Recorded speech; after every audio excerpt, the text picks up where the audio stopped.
మీరు కథలు చెప్పడం ఈ కాకమ్మ కబుర్లు చెప్పడం మానేస్తే మంచిది అర్చన గారు.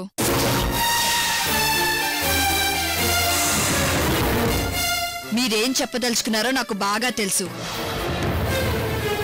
ముందు మీరిక్కడి నుంచి బయలుదేరండి.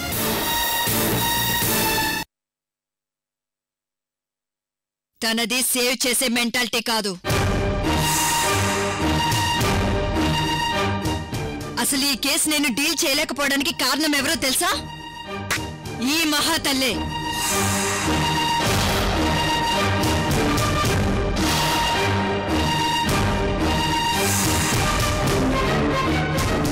శర్వాణి, నీకు మళ్ళీ మళ్ళీ చెప్తున్నాను, నువ్వు దండం పెట్టి వెటికారం చేసేంత తప్పు నేనేం చేయలేదని నీకు కూడా తెలుసు. ప్లీజ్ అర్చన, గతాలు చరిత్రలు చదువుకోవడానికి చెప్పుకోవడానికి బావుంటాయి. ఇక మీరు మమ్మల్ని మీ మాయలోకి మాత్రం లాక్కండి. అయినా ఇందాక నుంచి అర్థం కాక అడుగుతున్నాను.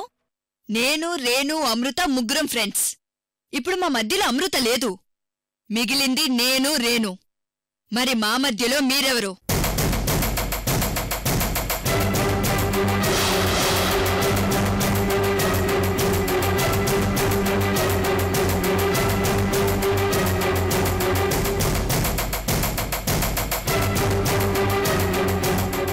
అసలు నీకు మాకు ఏంటి సంబంధం?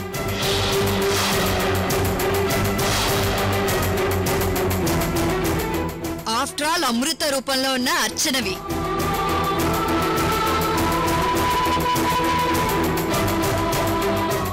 అర్చన గ్రూప్ ఆఫ్ ఇండస్ట్రీస్ కి చైర్మన్వి.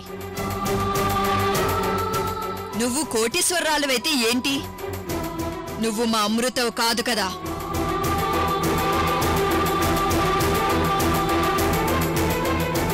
అసలు మధ్యలో నీకేంటి బాధ? ఏదో నువ్వు మా అమృతలా ఉన్నావని బుద్ధి లేక నీ దగ్గరికొచ్చాం కాబట్టే అప్పుడు నువ్వు మా దగ్గరికొచ్చావు.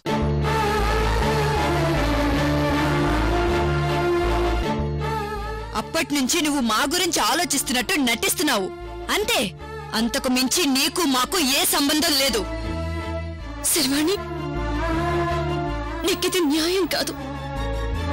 నువ్వన్నీ తెలిసి ఇలా మాట్లాడి నన్ను ఏడిపిస్తున్నావు. ప్లీజ్. అదే ఆ కన్నీళ్ళే వద్దంటున్నాను.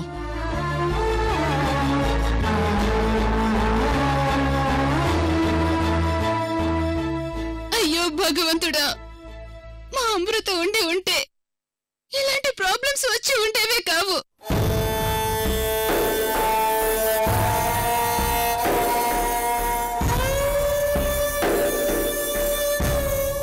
అర్చన, తన తరపున నేను క్షమాపణ చెప్తున్నాను. నువ్వెన్ని మాటలు పడుతుంటే నేను భరించలేను. నువ్విక్కడి నుంచి వెళ్ళిపో ప్లీజ్. అర్చన, చూసావా శర్వాణి రేణు ఎలా బాధపడుతుందో? ప్లీజ్ శర్వాణి, ఇప్పటికే మనమిద్దరం లిమిట్స్ క్రాస్ చేసి చాలా మాట్లాడుకున్నాం. ఏదైనా ఉంటే మనమిద్దరం చూసుకుందాం. మధ్యలో రేణు లైఫ్ ని మాత్రం కిల్ చేయకు. ఛా, మీ హితబోధనలు నీతి బోధనలు బుక్ రాస్తే బాగా సేల్ అవుతాయి. అలా ట్రై చేసుకోండి. మమ్మల్ని ఎందుకు డిస్టర్బ్ చేస్తారు? నేనేదో మా రేణు లైఫ్ ని కిల్ చేస్తున్నానని, తమరేదో ఉద్ధరించడానికి వచ్చారని చెప్తున్నారు. మాకు తెలీదా ఏది మంచో ఏది చెడో?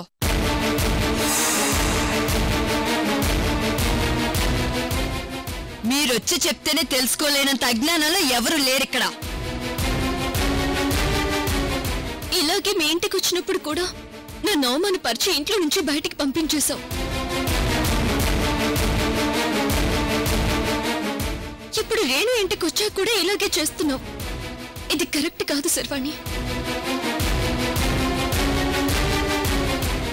రేణు ముందు మనమిద్దరం ఇలా మాట జారడం బాలేదు. మాట జారడం నాకేం సరదా కాదు.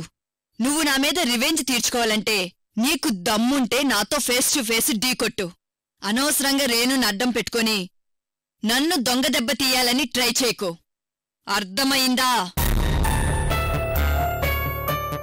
చూసావా రేణు, నేనేం మాట్లాడుతున్నానో తానేం మాట్లాడుతుందో. తన మీద రివెంజ్ తీర్చుకోవడానికి నేను నిన్ను అడ్డం పెట్టుకున్నాను అంటుంది.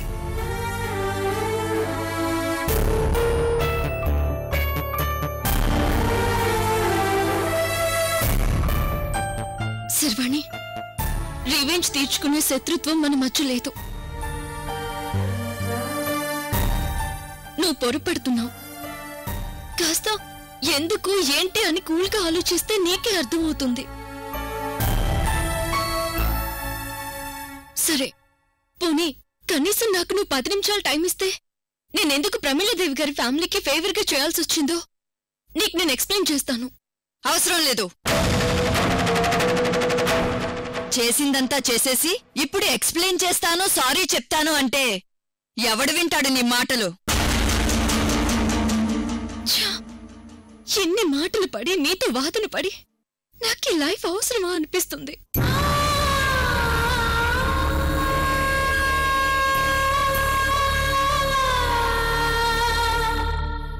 లైఫ్ లో నిన్నేది అడగను.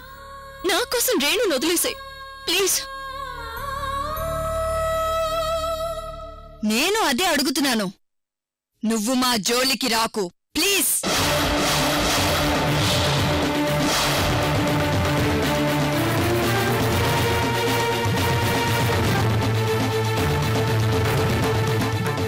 ఇప్పటి వరకు మేం చాలా ప్రశాంతంగా ఉన్నాం.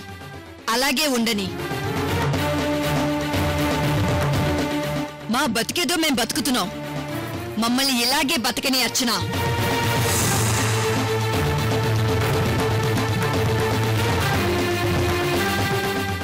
ఇంకోసారి మా లైఫ్లోకి ఎంటర్ అవ్వాలని ట్రై చేయకు.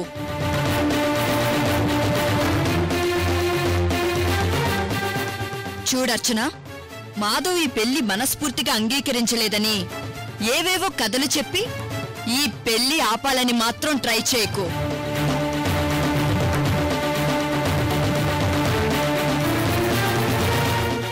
మాధవ్తో రేణు పెళ్లి జరిగే తీరుతుంది. ఇది ఫిక్స్. దీనిలో ఏ మార్పు ఉండదు. పెళ్లికి కార్డిస్తాను. రావాలనిపిస్తే రా. వచ్చి అక్షింతలు వేసి 4 ముద్దలు తిని వెళ్ళిపో. అంతేకాని పెళ్లి ఆపాలని మా రేణుకకు నాకు ఏదో చెప్పడానికి ట్రై చేసి మాకు ఇబ్బంది కలిగించొద్దు. అలాంటి ఉద్దేశమే ఉంటే మేము పెళ్లికి పిలిచినా దయచేసి రాకండి ప్లీజ్.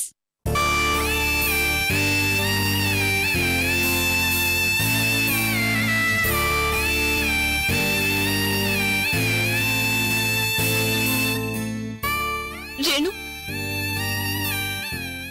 ఈ క్షణం ఆ దేవుడు నా ప్రాణం తీసుకుపోతే బాగుండనిపిస్తుంది.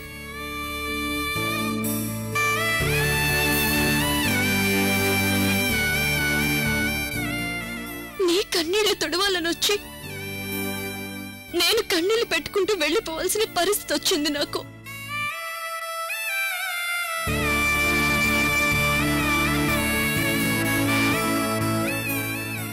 నేనుండగా నీకు అన్యాయం జరగనివ్వను. మీరు నన్ను తిట్టండి, గెంటేయండి, పడతాను.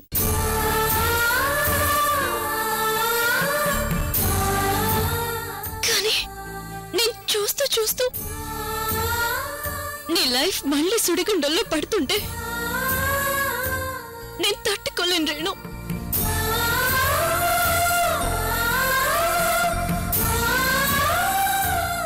ఈ తిట్లు, అవమానాలు, కన్నీళ్లు, బాధలు ఇవన్నీ తుడిచేసుకుంటే పోతాయి. కానీ జీవితం అంటే అలా కాదు. ఒక్క క్షణం ఆవేశపడ్డా దాని ఫలితం జీవితాంతం అనుభవించాలి. ఆ భయంతోనే నీ గురించి ఇంతగా ఆలోచిస్తున్నాను. నేను ఆలోచించేది, బాధపడేది నీ గురించే.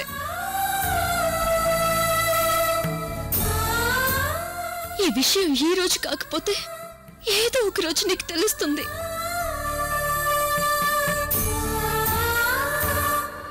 కానీ అప్పట్లోగా నీ లైఫ్ కి జరగాల్సిన డ్యామేజ్ అంతా జరిగిపోతుందేమోనని నా భయం.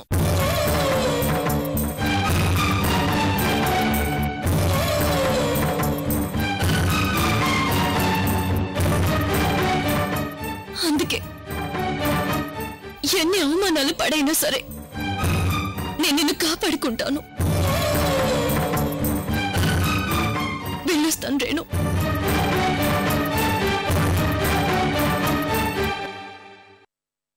ఓ కాలమా ఇది నీ జాలమా, ఓ కాలమా ఇది నీ జాలమా, మమతలు పెంచి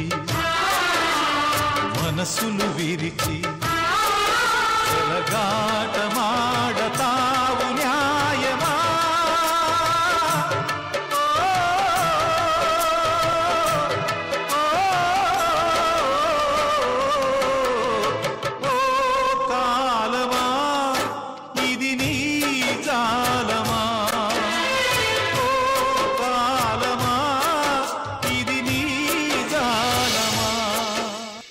శర్వణి, ఏంటి ఇదంతా? అర్చన ఏమంటుంది? నా లైఫ్ డేంజర్ లో పడుతుందంటుందేంటి? నువ్వేం చెప్తున్నావు? మీ ఇద్దరి మధ్య నేను పిచ్చిదాన్నైపోతున్నాను. అర్చన ఎందుకు ఏడ్చుకుంటూ వెళ్ళిపోయింది? చెప్పు శర్వణి. అర్చన అర్చన అర్చన, ఇంకా పిచ్చిదాన్న మాట్లాడుతున్నావేంటి నువ్వు? ఆ మహాతల్లి ఎవరో తెలుసా? నువ్వు నేను దేవతల పూజించి భజనలు చేశామే ఆ అమృత, ఆ అమృత, ఆ అమృత, ఆ అమృత, ఆ అమృత, ఆ అమృత, ఆ అమృత, ఆ అమృత, ఆ అమృత.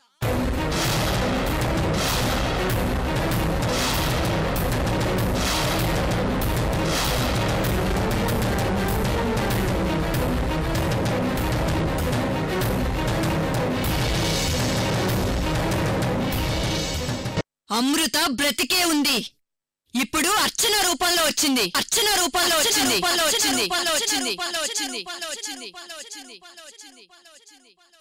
అంతా మాయ రేణుకా తనది.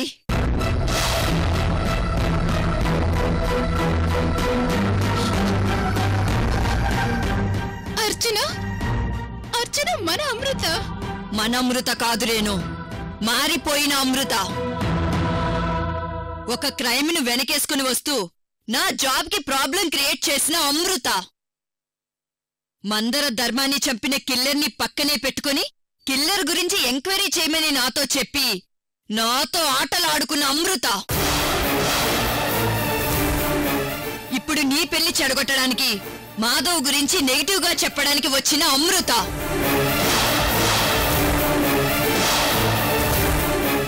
చాలా ఆవిడ గారి ఘనకార్యాల గురించి ఇంకా చెప్పాలా? శర్వాణి,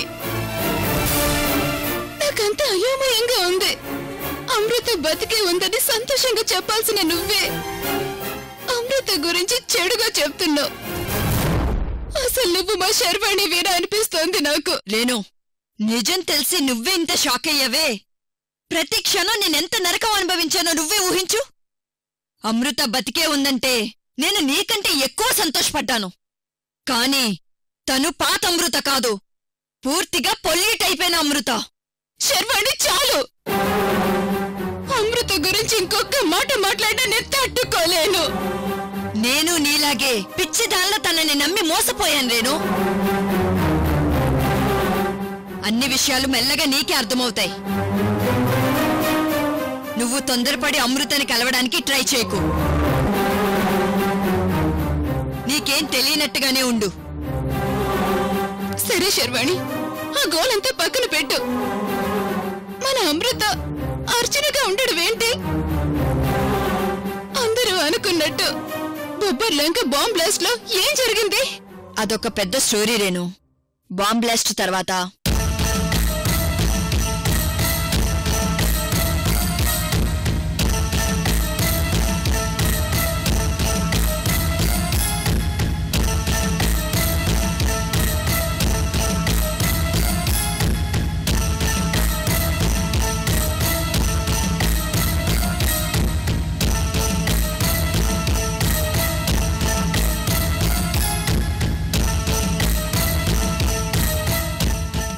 అది రేణు జరిగింది. ఓ మై గాడ్, ఇంత జరిగిందా?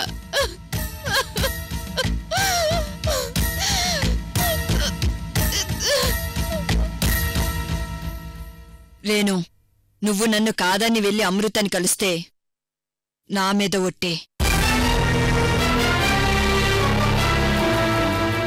అమృత ఈ పెళ్లి చెడగొట్టి నా మీద రివెంజ్ తీర్చుకోవాలని అనుకుంటుంది. నేను చెప్పేంతవరకు అమృతని కలవు అని నమ్మకంతోనే ఉన్నాను. నా నమ్మకాన్ని మాత్రం వమ్ము చేయకు.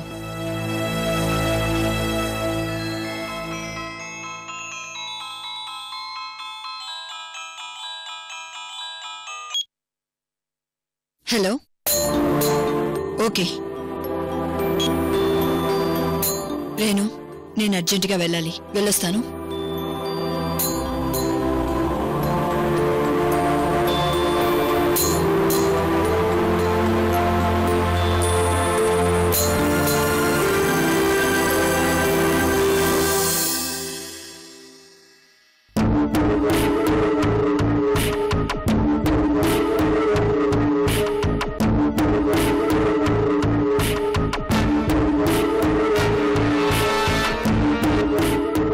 సార్, ఇన్ని రోజుల నుండి ఈ కేసులో ఎలాంటి ప్రోగ్రెస్ లేకపోవడం మా తప్పే. But mister Madhav, don't give me explanations.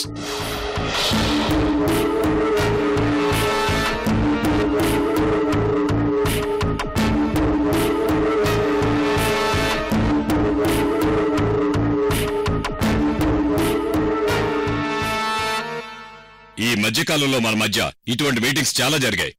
ఈ రోజు మీ ఇద్దరు ఫేసెస్ చూడడానికి కూడా నాకు ఇంట్రెస్ట్ కలగడం లేదు.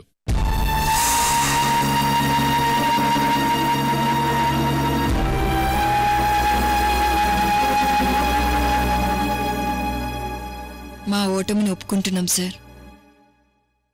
నేను మా అమృత చేతిలో ఓడిపోయాను. Sorry sir. సింపుల్ గా తలదించుకుని సారీ చెప్పేశావు. బట్ నేను నీలా నా ఫ్రెండ్కి సారీ చెప్పి తలదించుకోలేను. డిపార్ట్మెంట్ పరువు అంతా తీసేశావు.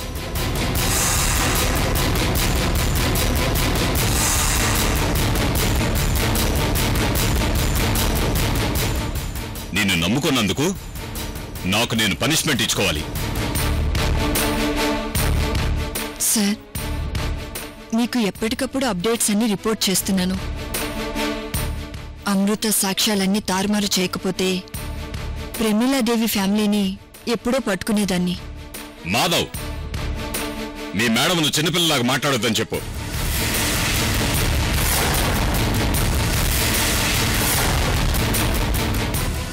చేత కాకపోతే వదిలేయండి. ఇంకోసారి ఈ టేబుల్ దగ్గర అమృత గురించి మాట్లాడొద్దు.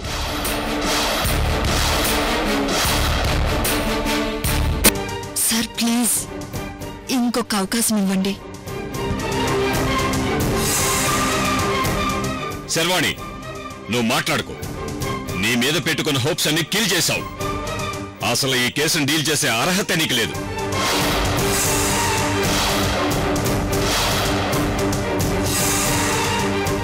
ఒక్క కేసు నువ్వు డీల్ చేసి సక్సెస్ చేసింది ఒక్క కేసు చెప్పు.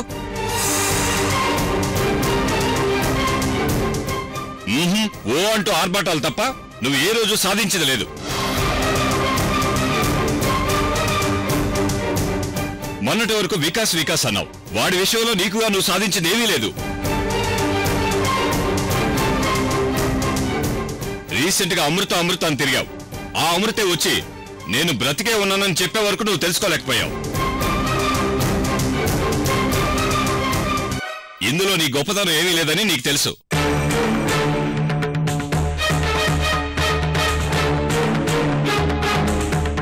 కృష్ణమూర్తి విషయంలో కూడా ఆఫ్టర్ రేఖ అని ఒక రౌడీ వచ్చి జైలర్ను పట్టించింది. ఇంతకాలంలో నువ్వు డీల్ చేసి సక్సెస్ అయిన ఒక కేసు చెప్పు. నీ దగ్గర ఆన్సర్ ఉండదు. అయినా నేను నిన్ను నమ్మాను. నా ఫ్రెండ్ కొడుకు మిస్సింగ్ కేసు నీకు అప్పగించాను. ఇంత ఇంపార్టెంట్ కేసు నీకు అప్పగించినప్పుడు నీకెంత రెస్పాన్సిబిలిటీ ఉండాలి? వచ్చి కూల్గా తలదించుకుని సారీ చెప్తున్నావు.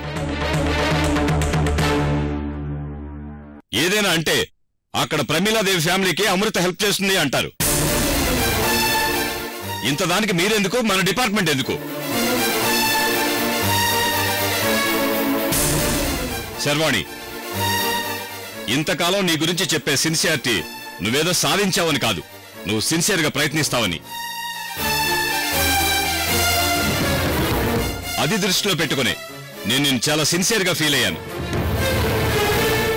బట్ ప్రయత్నం ఒకటే ఉంటే సరిపోదు, ఫలితం కూడా ఉండాలి.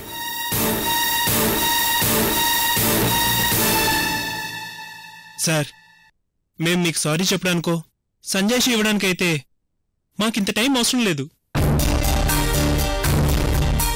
ఈ కేసు గురించి శర్వాణి తన ఫ్రెండ్ అమృతం దూరం చేసుకుందని కూడా మీకు తెలుసు.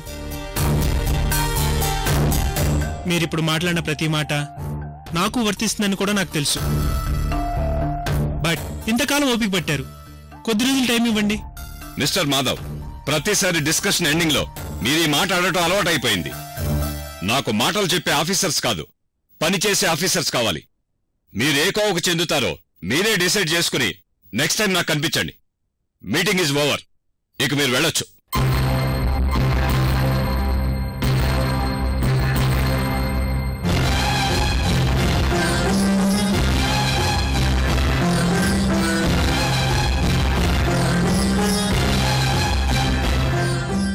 నేను ఎక్స్పెక్ట్ చేసినట్టు జరిగింది మాధవ్. ఒకప్పుడు నన్ను జాబ్ చేయమని చెప్పిన కమిషనర్ గారే ఇప్పుడు చేత కాకపోతే జాబ్ వదిలేయమని చెప్తున్నారు. మా అమృత కొట్టిన దెబ్బ నాకెక్కడ తగిలిందో చూసావా? శర్వాణి, ప్లీజ్ ఎమోషనల్ అవ్వకు. ఈ కేసు నువ్వు సక్సెస్ చేస్తావు, నీ మీద నాకు నమ్మకం ఉంది. లేదు మాధవ్, అమృత సపోర్టు ప్రమీలాదేవి ఫ్యామిలీకుండగా ఈ కేసు ఇంచు కూడా కదలదన్న నా అసమర్థత నాకు అర్థమవుతుంది. నన్నెప్పుడు కమిషనర్ గారు ఇంత హర్ట్ చేసినట్టు మాట్లాడలేదు మాధవ్. మనసంతా చాలా బాధగా ఉంది. ఇంటికి వెళ్తాను. బాయ్ మాధవ్.